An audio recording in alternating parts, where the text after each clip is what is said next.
Guys, may gusto lang akong i-share sa inyo. Kanina, may tumawag kasi sa akin sa school na may deliver daw. So, nagulat ako. Yung pangalan ko dito na Teacher Dasilin. Eto. Kaya nagtaka ako saan ko galing. Buti na lang nandito si mama sa bahay kanina. Off niya. Sabi ko kay mama, binilin ko siya. Kung babayaran, meaning to say, hindi akin. Kung babayaran, wag mong kukunin, yun ang sinabi ko. Dahil binigay lang. Siguro yung galing sa parent. Pero not sure. Iko-confirm ko pa. Mamaya siguro. Samahan nyo lang ako guys to unbox this one. Thank you so much po sa nagpadala. Thank you. Thank you. Para siguro to kay baby. Let's start.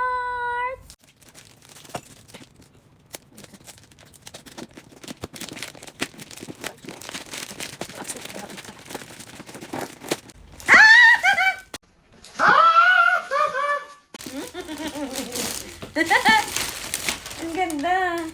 Oh, ito guys, oh. The outlet. The outlet. Buksan na natin. Naka-ribbon pa siya. Ah! May letter siya. Guys. Damit ng bata. Sabi dito. Dear Teacher Daceline, congratulations. The little one is lucky to have you both as parents. May God bless you and your baby. Stay healthy and I am praying for your safe and normal delivery. From Malaika Luis.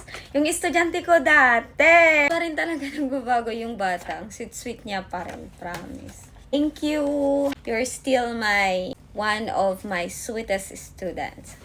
Love you. Titignan natin isa-isa. Yung nasa loob ng box. Yan. Ang cute-cute nila. Mommy's little sprout. Lalaki talaga. Ang cute. Tapos, ay, meron din to. Ang cute ng kulay. Daddy's dude. Cute. Cute niya, guys. Ah! Parang gusto ko ako yung gagamit nito. Charot. Para kay baby. Ang cute. Higaan niya. Oh. Higaan ni baby to. Kaganon, oh. Oh. Ang cute-cute. So, ayun. Happy na naman si Mami! Sobrang happy. Napakasi talaga ni Malaika. Thank you so much, dear. Thank you so much, anak. God bless you always. Mami, thank you din po. God bless. Paka-generous po ninyo. Thank you. Guys, galing to sa The Outlet. Check nyo po yung FB page nila. Marami po silang mga benta doon na mga bags. Thank you so much ulit, my dear. Thank you, Mommy.